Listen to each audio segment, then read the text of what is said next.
Yes, I do go hiking alone. Yes, I do go camping alone. And yes, sometimes I do get scared. Today I'm making this video to share with you how I go into the wilderness by myself without being crippled by fear and deciding not to go or deciding to turn back early. I'm going to share with you what I do and what helps me in hopes that it will help you get outside as well too if you're afraid or have some fears about, going out and doing things on your own. Of course, it's so much fun to share experiences and go outside with friends and with family, but sometimes you maybe don't have that group of people yet in your life, or you just really prefer to get outside and go by yourself, but don't know how to do that without the fears creeping into your mind. I don't want this video to be based around fears and what's scary about hiking by yourself. I just want to provide anybody who watches this with a few different ideas of what you can do to mitigate the fear before you feel overwhelmed out in the wilderness by yourself. I hope that everybody feels the comfortability to be able to at least go out for, a short hike or something like that by themselves.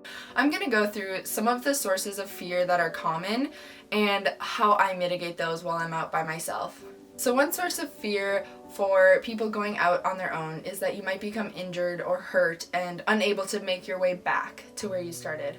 An important thing whenever you're going out into the wilderness, no matter what activity you're doing, is you should always tell somebody that you trust who's going to pay attention and do something if you don't come back. They should know where you're going and when you plan on coming back. If you're going hiking, you should tell them what trail, what direction you'll be going, and also again when you'll be coming back.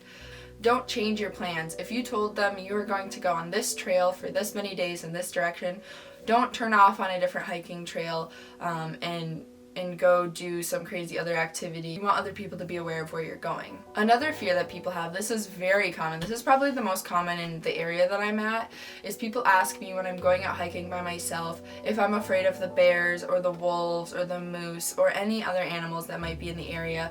And yes, I am. I am consciously aware of the fact that I am walking through the animals' territory. I'm a guest in their space, and they might be startled if they see me. And a lot of these animals, they aren't going to go out of their way to hurt you. They're not looking to hunt people.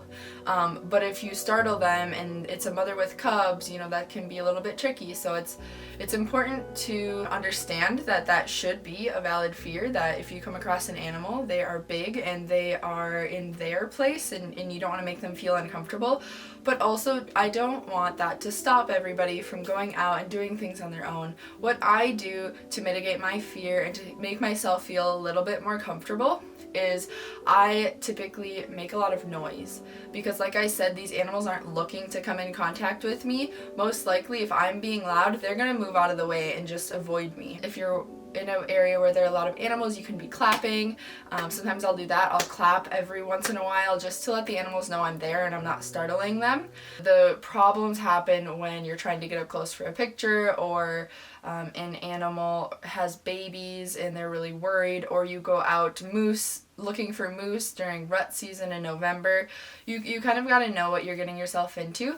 But also just be aware, if bringing your dog with you would make you feel better, do that. Bring your dog hiking. Your dog would probably love it anyways. The next fear that people have is just the general sense of being alone in the wilderness. And that's kind of the point of going hiking and camping by yourself.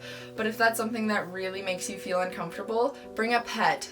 Bringing your dog might make you feel less alone, and just having a companion, and it can be just a fun bonding experience for you and your pet as well. Another fear that people have, especially while hiking, but also canoeing, if you go canoeing into the Boundary Waters, it's possible that you get lost. You could become turned around, go down the wrong trail if you're hiking or portaging, and you could get lost. A way to mitigate that fear, if that is something you're really worried about, again, always tell somebody where you're going and when you're going. So even if you do get lost, they're going to have an idea of where to look for you. Another thing you can do is you can get a satellite device. I think InTouch is one brand, where you can be connected to satellite, and if you're in an emergency, you can send out an SOS and it knows your location. You can communicate with people a little bit through that. So if that's something that's really deterring you from getting out there, it might be worth just getting the InTouch. You know, the InTouch would help you, again, if you were injured, or if you got lost,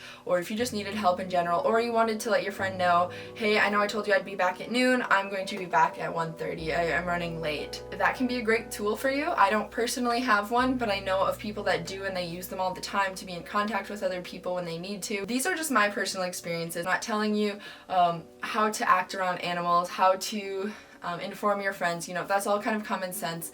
Do your research before you go out around the animals in your area. Do the research about what trails you're going to be on. If you want more tips, let me know and I'll make another video. Otherwise, let me know in the comments what you do to make yourself feel more comfortable while you are out camping and hiking by yourself.